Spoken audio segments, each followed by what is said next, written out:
नमस्कार। अमरनाथ यात्रा को लेकर बहुत बड़ी खबर आ रही है। खबर यह है कि अमरनाथ यात्रा को इस साल भी रद्द कर दिया गया है, लेकिन आप घर बैठे अमरनाथ गुफा का दर्शन कर सकते हैं, इस यात्रा का दर्शन कर सकते हैं। ये एक बहुत बड़ी पहल सरकार की तरफ से की गई है। 28 जून से इस यात्रा की शुरुआत होनी थी, जो अगस्त महीने तक चलनी थी। 22 अगस्त को इस यात्रा की समाप्ति होनी थी, लेकिन अब सरकार ने जो हाई लेवल मीटिंग बुलाई थी, जिसमें खुद जम्मू कश्मीर के राज्यपाल मनोज सिन्हा मौजूद थे, गृह मंत्री अमित शाह मौजूद थे, राष्ट्रीय सुरक्षा सलाहकार अजीत डोवल और बाकी अधिकारी मौजूद थे, उसमें घंटों बैठक के बाद ये फैसला लिया गया कि इस बार भी अमरनाथ यात्रा को रद्द करना पड़ेगा।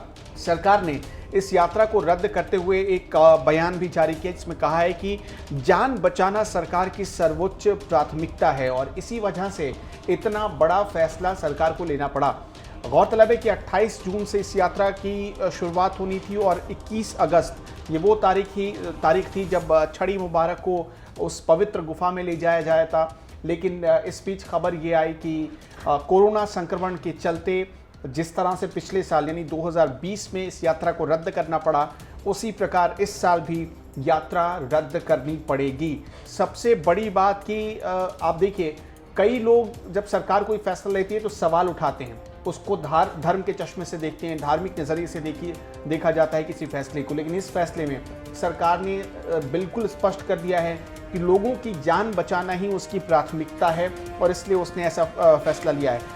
आप सब जानते हैं कि तकरीबन हिमालय की जो ऊंचाई है उसमें 3380 मीटर की ऊंचाई पर दरअसल एक गुफा है, जिसे भगवान शिव की गुफा कहा जाता है। और वहाँ उस गुफा में जाने के लिए, उस गुफा में जो बाबा बर्फानी इस समय में दिखते हैं, उनके दर्शन के लिए 56 दिनों की यात्रा शुरू की जाती है।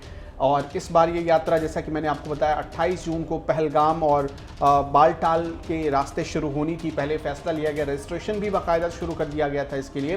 हालांकि शुरुआत में जो जम्मू कश्मीर के राज्यपाल हैं मनोज सिन्हा ने ये भरोसा दिया था कि इस साल ये यात्रा होगी, लेकिन जो हाई लेवल मीटिंग बुलाई गई थी उसमें सरकार ने फैसला किया कि इस साल भी यात्रा को रद्द करना ही सही रहेगा। सरकार का फैसला बिल्कुल सही है, क्योंकि हमारे वैज्ञानिकों ने अभी तीसरी लहर की चेतावनी जारी कर दी है। 6 हफ्ते के भीतर ही, जो एम्स के डायरेक्टर रणदीप गुलेरिया का बयान आ गया कि 6 हफ्ते के भीतर ही तीसरी लहर भारत में आ सकती है। तो उसे देखते हुए सरकार ने सावधानी पूर्वक ये फैसला लिया है। इसे बिल्कुल भी किसी धार्मिक चश्मे से नहीं देखा जाना चाहिए।